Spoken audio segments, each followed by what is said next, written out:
اور आप चले गए। लोगों ने रात जो है बड़ी मद्दोजहर के साथ गुजारी कि सुबह देखो क्या होता है। हुआ यूं कि राजा और उसके साथ जो है वो 150 आदमी भट्टी कौम के वो सारे के सारे दाता साहब के पास आए और वो सारे के सारे अली हजवेरी की सीरत पर जस्टिस अमीर अली ने एक किताब लिखी, जिसमें वो कहते हैं कि ये जो भाटी दरवाजा है, दाता साहब के अकीदतमंदों ने इसका नाम जो है हजवेरी दरवाजा रख दिया। वहां भट्टी कौम आबाद थी तो शोर हो गया। राजा जय सिंह सरबराह था उस वक्त लाहौर का, उसे शिकायत लगाएगी कि आज अगर हजवेरी दरवाजा नाम रखा है तो कल और नामों के भी दरवाजे होंगे। तो लोगों ने आकर राजा को शिकायत की कि आकर देखें जी, तो उन्होंने हजवेरी दरवाजा नाम रख दिया है। अब जहां जो अकीदतमंद थे दाता साहब के, वो सारे के सारे वो भी तैयार हो गए कि और कहने लगे कि हमारे जो है वो बुजुर्ग यहाँ आते जाते हैं।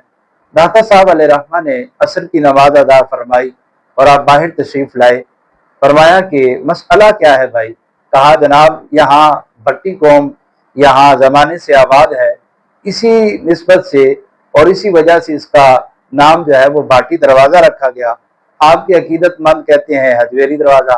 तो दाता साहब अलैहि रहमा मुस्कुरा कर सबसे पहले तो अपने अकीदतमंदों की तरफ आपने निगाह दौड़ाई और आपने इरशाद फरमाया कि तख्तियां बदलने से इनकलाब नहीं आते, पटियां बदलने से लोग जो है ठीक नहीं होते।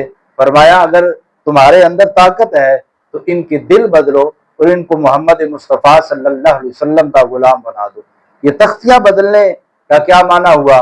पटियां बदलने से तुम लोगों को बदल दोगे। तो आप फरमाने लगे ये बात सिरे से है ही गलत, क्या जरूरत थी कि तुम जो है वो हजवेरी दरवाजा नाम रखो। तो जब बनाया भट्टी कौम ने, जब लगाया भट्टी कौम ने और रहती भट्टी कौम है तो भाटी दरवाजा ही नाम जो है वो सजता है। तो खबरदार किसी ने हजवेरी दरवाजा कहा तो दाता साहब अलैहि रहमा ने ये बात कही, यानी अपने खिलाफ भी और अपने अकीदतमंदों के खिलाफ भी आपने फैसला फरमाया और आप चले गए। लोगों ने रात जो है बड़ी मद्दोजहर के साथ गुजारी कि सुबह देखो क्या होता है। हुआ यूं कि राजा और उसके साथ जो है वो 150 आदमी भट्टी कौम के वो सारे के सारे दाता साहब के पास आए और वो सारे के सारे मदीने वाले मुस्तफ़ा सल्लल्लाहु अलैहि वसल्लम का कलमा पढ़कर मुसलमान हो।